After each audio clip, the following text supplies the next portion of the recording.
So hello everyone, welcome back to my YouTube channel guys. आज जो मैं आपके लिए टॉपिक लेकर के आई हूँ, उस टॉपिक का नाम है congenital and acquired heart disease. इसका मतलब होता है कि कुछ ऐसी मालफॉर्मेशन, कुछ ऐसी कंडीशंस जो हम बाय बर्थ लेकर के आते हैं अपने साथ, उसे हम बोलते हैं congenital and acquired heart disease. So without wasting any time हम स्टार्ट करते हैं हमारा वीडियो। वीडियो स्टार्ट करने से पहले अगर आप मेरे चैनल पर नए हैं तो मेरे चैनल को सब्सक्राइब कीजिए, वीडियो को लाइक कीजिए। और यस, क्या होता है congenital acquired heart disease? It is a structural malformation present at birth.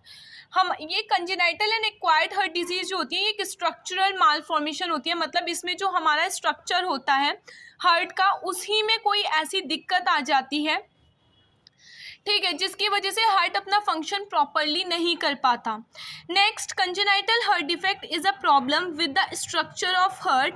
It is present at birth. It is a most common type of birth defect. Congenital heart problem एक ऐसी दिक्कत है जिसमें हार्ट के structure में problem होने की वजह से हार्ट के फंक्शंस डिटोरेट हो जाते हैं, और ये बर्थ से ही प्रेजेंट होता है, और ये मोस्ट कॉमन बर्थ डिफेक्ट है। And it defect can involve the walls of the heart and arteries and veins near the heart. मतलब ये कह रहा है कि जो हमारी कंजेनाइटल हार्ट डिजीज़ होती है, इसमें हमारे वॉल्स में दिक्कत हो सकती है। वॉल्स का मतलब है जो सेप्टम्स होते हैं, दो आर्टरिया, लेफ्ट एट्रिया और लेफ्ट एट्रिया और राइट एट्रिया के बीच का सेप्टम, या फिर राइट एट्रिया और लेफ्ट एट्रिया के बीच का सेप्टम, या फिर लेफ्ट एट्रिया और लेफ्ट वेंट्रिकल, या फिर राइट एट्रिया और राइट वेंट्रिकल के बीच के सेप्टम्स में अगर कोई भी प्रॉब्लम है वो चीज़ आ जाएगी। या फिर वॉल्स में कोई दिक्कत है, स्टीनोसिस है, रिगर्गिटेशन है, या फिर जो भी हमारे हार्ट को आर्टरीज या वेन्स ब्लड सप्लाई कर रही हैं उसमें किसी भी तरीके की प्रॉब्लम है, तो वो सारी की सारी हमारी कंजेनाइटल हार्ट डिजीज़ कॉज करती हैं। अब हम बात करेंगे classification of congenital heart disease, किस किस तरीके से क्लासिफाइड है।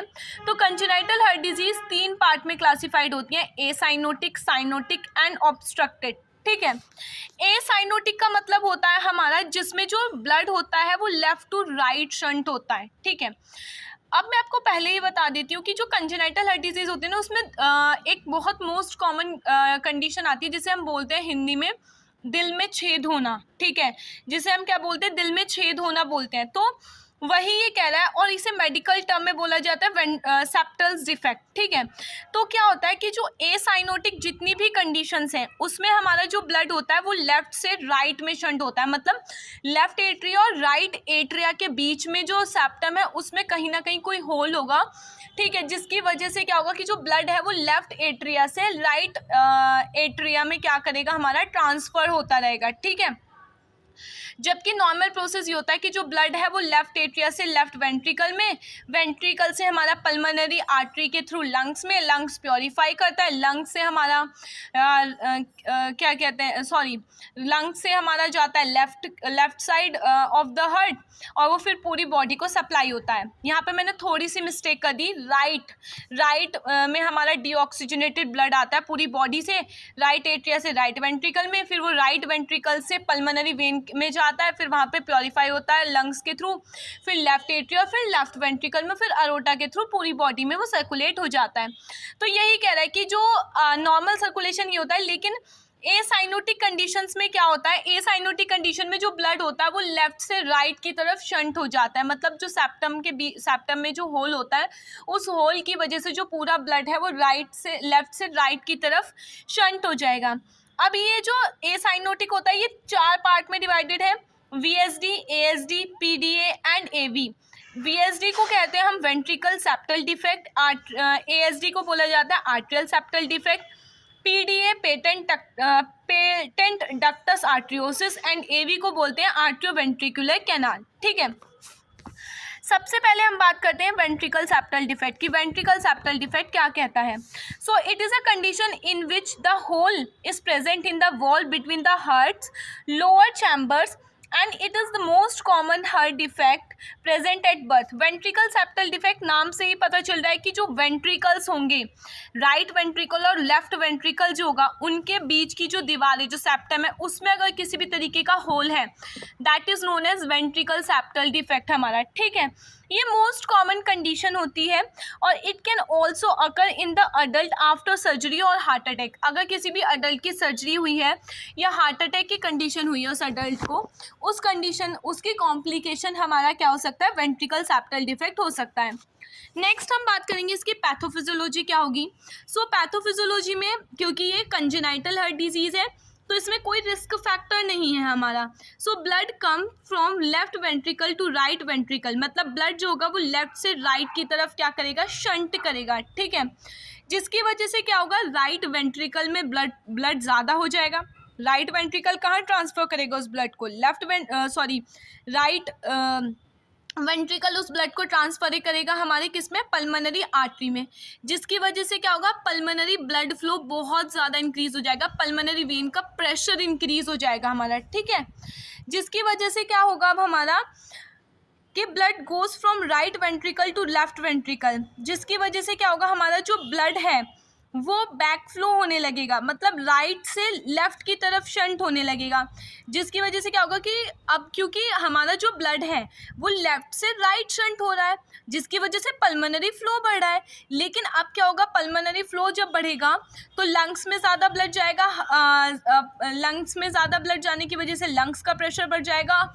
तो इतना ज़्यादा जो ब्लड होगा हमारा वो कहाँ जाएगा, ब्लड हमारा उस होल के थ्रू बैक फ्लो होने लगेगा हमारे वेंट्रिकल्स में ही, सॉरी लेफ्ट वेंट्रिकल में बैक फ्लो होने लगेगा, जिसकी वजह से लेफ्ट वेंट्रिकल में डीऑक्सीजनेटेड ब्लड हमारा जाएगा, ठीक है। और क्या होगा, प्रॉपर ब्लड, डीऑक्सीजनेटेड ब्लड फिर लेफ्ट वेंट्रिकल से हमारा लेफ्ट वेंट्रिकल से वो ब्लड हमारा अलोटा के थ्रू पूरी बॉडी में सर्कुलेट होगा, तो क्या होगा, डीऑक्सीजनेटेड ब्लड सर्कुलेट होगा हमारी बॉडी में, जिसकी वजह से ऑक्सीजन की कमी होगी, ऑक्सीजन की कमी होगी तो साइनोसिस होगा हमारा, ठीक है। नेक्स्ट हम बात करते हैं इसके क्लिनिकल मैनिफेस्टेशन, मतलब साइन एंड सिम्टम्स क्या होंगे। तो ये जो कंडीशन होती है ना, इनिशियली एसिम्टोमेटिक होती है। इसके अलावा रिपीटेटेड रेस्पिरेटरी ट्रैक इन्फेक्शन, लगातार रेस्पिरेटरी ट्रैक इन्फेक्शन होता है क्योंकि डीऑक्सीजनेटेड ब्लड सप्लाई हो रहा है, हाइपोक्सिया हो रहा है, ऑक्सीजन की कमी हो रही है। नेक्स्ट डिस्निया, फटीग देखने के लिए मिलेगा। साइनोसिस देखने के लिए मिलता है इस कंडीशन में हमारा। साइनोसिस होता है जब हमारे प्रॉपर ब्लड में ऑक्सीजन नहीं रहता है, जिसकी वजह से ब्लूइश डिस्कलरेशन होने लगता है हमारी बॉडी पार्ट्स का। इसके अलावा पेल या पुअर वेट गेन और फीडिंग डिफिकल्टी, मतलब हम प्रॉपरली खा नहीं पाते हैं, ठीक है। इसके बाद हम बात करेंगे इसमें डायग्नोस्टिक इवेल्युएशन की कि क्या क्या diagnostic test we have to perform. सबसे पहले आएगा हिस्ट्री कलेक्शन हमें करनी है। नेक्स्ट फिजिकल एग्जामिनेशन करना है, डिटेल हिस्ट्री लेंगे पेशेंट से, उसका हेड टू टू एग्जामिनेशन करेंगे। चेस्ट एक्सरे में ये कंफर्म हो जाएगी डिजीज़। इसके अलावा 2 डायमेंशनल इकोकार्डियोग्राम, जिसमें हम प्रॉपर क्या करेंगे, इको से हमारा वेंट्रिकल्स, आर्ट्रिया, वॉल्स, चैम्बर, हर चीज़ की पिक्चर क्लियर हो जाएगी हमें, ठीक है। इसके अलावा कार्डिक कैथेटराइजेशन करेंगे हम ये जानने के लिए, ठीक है। नेक्स्ट आता है इसका मैनेजमेंट, कि मेडिकल मैनेजमेंट क्या होगा। A small VSD there is no requirement of medical management because the defect is spontaneous close of opening, कि ये कह रहा है कि हमारा जो अगर स्मॉल होल है तो उसमें कोई मेडिकल मैनेजमेंट की ज़रूरत नहीं होती, क्योंकि ये डिफेक्ट जो होता है हमारा वो अपने आप से, जैसे जैसे बच्चा जो है वो बड़ा होता है तो ये डिफेक्ट जो है वो क्लोज हो जाता है, मतलब ये डिफेक्ट खत्म हो जाता है 30 to 50% केसेस में। लेकिन अगर लार्ज है हमारा ventricle septal defect, so in this condition the surgical requirement is necessary. अगर हमारा जो डिफेक्ट है, होल है, वो ज़्यादा बड़ा है तो उसमें सर्जरी करानी पड़ती है। There are 2 surgical method, one is open heart surgery and another is close heart surgery. 2 surgical method होते हैं, एक में या तो हम ओपन हार्ट सर्जरी कर सकते हैं या फिर क्लोज हार्ट सर्जरी कर सकते हैं। सो ओपन हार्ट सर्जरी में क्या किया जाता है, it is a surgical method. In this surgery the surgeon make a cut down in front of the chest and divide the breastbone to reaches the heart। मतलब जो surgeon होगा वो हमारी जो चेस्ट स्टर्नम बोन होती है ना, हमारी चेस्ट बोन, यहाँ पर कट लगाता है, ठीक है, जिसकी वजह से क्या होता है कि वो हमारे हार्ट में जा सके, मतलब हार्ट ओपनली उसे दिख सके। Then the heart lung machine is use to pump the blood. Heart को जो है एक आर्टिफिशियल मशीन से कनेक्ट किया जाता है, जिससे कि क्या होगा, हमारा जो मैंने बाईपास में आपको बताया था, bypass coronary artery bypass graft में, उसमें भी हार्ट को हम एक अलग मशीन से कनेक्ट कर देते हैं, इसमें भी हमारी हार्ट को एक अलग मशीन से कनेक्ट किया जाता है। And act as a lungs during the surgery, then the surgeon patches up the hole between the ventricle. देन जो सर्जन होता है वो जो होल है उसमें पैचेस लगाता है, मतलब उसे या तो उसे स्टिच कर देगा या फिर वहाँ पर एक होता है ना, जैसे कि अगर हमारी कोई चोट लग जाती है तो हम बैंडेज लगाते हैं, उसी तरीके से पैचेस लगाए जाते हैं। The main purpose of the surgery is to reduce the symptoms caused by the VSD and also prevent the future symptom. इसका जो मेन रीज़न होता है VSD करने का वो ये होता है कि जिससे कि हमारे जो सिम्टम्स आ रहे हैं वेंट्रिकल सेप्टल डिफेक्ट की वजह से वो ना आए और फ्यूचर में कोई भी सिम्टम्स ना आए, उसे प्रिवेंट हम कर सकें। नेक्स्ट आता है हमारा क्लोज हार्ट सर्जिकल मैथड। इसमें हम क्या करते हैं, it is a surgical method. In this surgery the surgeon close the ventricle septal defect by catheterization that does not require opening the chest. इसमें जो वेंट्रिकल सेप्टल डिफेक्ट है, जो whole है, वो क्लोज किया जाता है with the help of catheterization की हेल्प से, जिसमें हमें कोई भी चेस्ट को ओपन वगैरह करने की ज़रूरत नहीं होती है।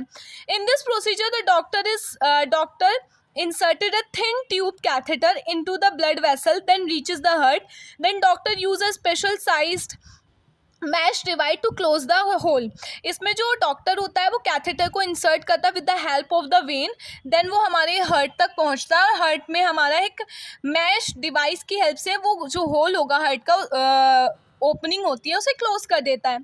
नेक्स्ट आता है हमारा हाइब्रिड प्रोसीजर। इसमें क्या होता है, it is a surgical and catheter based technique. In this procedure the heart is assisted by the small incision and the procedure may be performed without stopping the heart. इसमें क्या होता है कि small incision लगाते हैं heart में और heart को बिना आर्टिफिशियल डिवाइस से कनेक्ट किए ये सर्जरी चलती है, जिसमें हमारा क्या होता है कि जो वेंट्रिकल सेप्टल डिफेक्ट है वो क्लोज किया जाता है with the help of the catheter, जो हम कहाँ पे प्लेस करते हैं, इंसिजन की साइड पर प्लेस कर देते हैं। नेक्स्ट इसमें आता है हमारा, इसके अलावा इसमें जो मेडिकल मैनेजमेंट, अगर हमें लार्ज वेंट्रिकल सेप्टल डिफेक्ट है तो हम बीटा ब्लॉकर्स दे सकते हैं, डिगॉक्सिन दे सकते हैं हाइपरटेंशन को ट्रीट करने के लिए, डिगॉक्सिन दे सकते हैं, हमारा डायरेटिक्स दे सकते हैं, ये सारी चीज़ें हो सकती हैं। नेक्स्ट कॉम्प्लिकेशन, इसमें जो कॉम्प्लिकेशन देखने के लिए मिलती है वो respiratory track infection, failure to thrive, मतलब ग्रोथ रिटार्डेशन हो जाती है, भूख प्यास लगनी बंद हो जाती है, पल्मोनरी हाइपरटेंशन देखने के लिए मिलता है। नेक्स्ट हम बात करते हैं nursing management. So as a nurse हमें इसमें pre surgical nursing management and post surgical nursing management करना होगा। इसके अलावा हमें इसमें जो भी बेसिक नर्सिंग मैनेजमेंट है वो सारी चीज़ें परफॉर्म करनी होंगी। जैसे कि अगर मैं बात करूं बेसिक नर्सिंग मैनेजमेंट या जनरल नर्सिंग मैनेजमेंट में हमें क्या क्या करना होगा, हमें पेशेंट की डिटेल हिस्ट्री लेनी होगी, फिजिकल एग्जामिनेशन, उसके वाइटल्स असेस करना, ठीक है, उसको प्रोसीजर्स के लिए प्रिपेयर करना हमारे पेशेंट को। इसके अलावा पेशेंट को साइकोलॉजिकल सपोर्ट प्रोवाइड कराना, ठीक है। देन हमारा उसका इनपुट आउटपुट चार्ट मेंटेन करना, उसे एडिक्वेट न्यूट्रिशन डाइट देना, न्यूट्रिशनल डाइट देना। प्री टेस्ट में हम प्रॉपर डाटा कलेक्ट कर सकते हैं पेशेंट का, उसकी जो भी इन्वेस्टिगेशन है उन्हें चेक कर सकते हैं, सारे इक्विपमेंट को अरेंज करना, कंसल्ट लेना पेशेंट से, पेशेंट को साइकोलॉजिकल सपोर्ट देना, उसके अटेंडेंट जो होते हैं, रिलेटिव जो होते हैं, उन्हें मॉरल सपोर्ट देना, ठीक है। देन हमारा जितने भी उसके वाइटल्स वगैरह हैं उन्हें मॉनिटर करना, ठीक है, पार्ट प्रिपरेशन करना सर्जरी के लिए हमारा, ठीक है। इसके अलावा जो पोस्ट सर्जिकल होगा उसमें पेशेंट को टाइम टू टाइम असेस करना, कोई भी कॉम्प्लिकेशन है, कोई भी एबनॉर्मल सिम्टम दिखता है तो हमें फिजिशियन को नोटिफाई करना है, फिजिशियन को बताना है। इसके अलावा हम क्या कर सकते हैं इसके अलावा हम पेशेंट को पोस्ट सर्जरी के लिए, मतलब उसे किसी भी कॉम्प्लिकेशन के लिए असेस कर सकते हैं क्योंकि पेशेंट हमारा एनेस्थीसिया में होगा, ठीक है। इसके अलावा हम पेशेंट को साइकोलॉजिकल सपोर्ट दे सकते हैं, उसका इनपुट आउटपुट चार्ट मेंटेन कर सकते हैं, उसे प्रॉपर मेडिकेशन दे सकते हैं जो भी हमें डॉक्टर ने प्रिस्क्राइब की होंगी हमारी, ठीक है। तो ये सारा नर्सिंग मैनेजमेंट हम कर सकते हैं। सो यस, आज के लिए सिर्फ इतना ही। अगर आपको वीडियो अच्छा लगा हो so please kindly subscribe to my channel. और अब मैं आपको नेक्स्ट वीडियो में मिलूंगी इसके नेक्स्ट पार्ट के साथ, इसमें हमने वेंट्रिकल सेप्टल डिफेक्ट के बारे में पढ़ा, उसमें हम आर्ट्रियल सेप्टल डिफेक्ट के बारे में पढ़ेंगे। So yes, bye.